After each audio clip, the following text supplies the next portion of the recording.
And obviously it can sound a little self-interested coming from, people that benefit from people paying for coaching, right? Or buying Yeah. training courses. So we'll acknowledge that up front.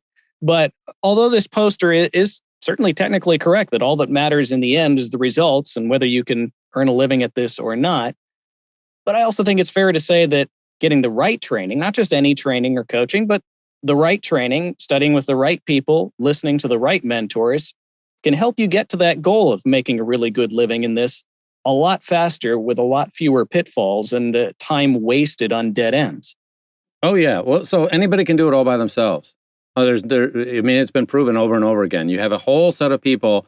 Justin Bieber became a pop music sensation going on YouTube. And I'm going to guess that there's 10,000 other kids that were probably as talented as him that didn't make it. Okay. So, if you play, you could say, yes, he made it. We all could make it, maybe. But that path that he took is not a path that most of us will succeed on if we go down that. So the people that are more experienced, it is a problem for somebody like me because I do coach. I do have paid things. People pay me to coach. So I do work hard to minimize the, well, do it my way because I'm a coach type thing.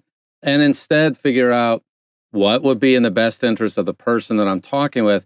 You also get this whole other thing where it's like, sometimes I bite my tongue. Many of us who have been coaching a while, rather than just say what we think, we do sugarcoat it. We dance around it. I saw Johnny Heller was one conversation.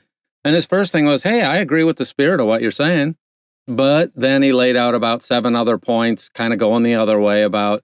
And so point being, he did a perfect job of acknowledging, I see your point of view. I think that that's valid.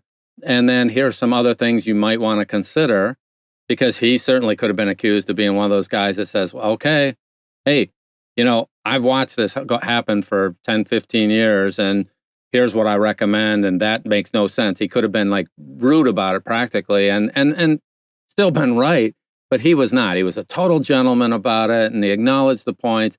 And it was kind of a perfectly balanced answer from somebody with a lot of experience. I have to admit, unfortunately, some of us with more experience don't always follow that model as well as we could. So if you're newer and you see somebody who's been around a while who gives advice that's pretty targeted, one of two things. They're not necessarily great on social media in terms of how they write and express themselves, or they're just out of time. There are points where I have to admit, every once in a while, it's like, hey, do this, this, and this.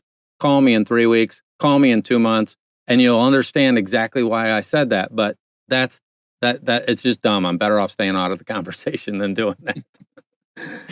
Yeah, well, I think like a lot of older, more experienced people in this business, you're trying to be helpful, and similar to parenting, sometimes that doesn't come across immediately, and sometimes the other person isn't quite ready to hear it either. So, but Yep. the intention is always good.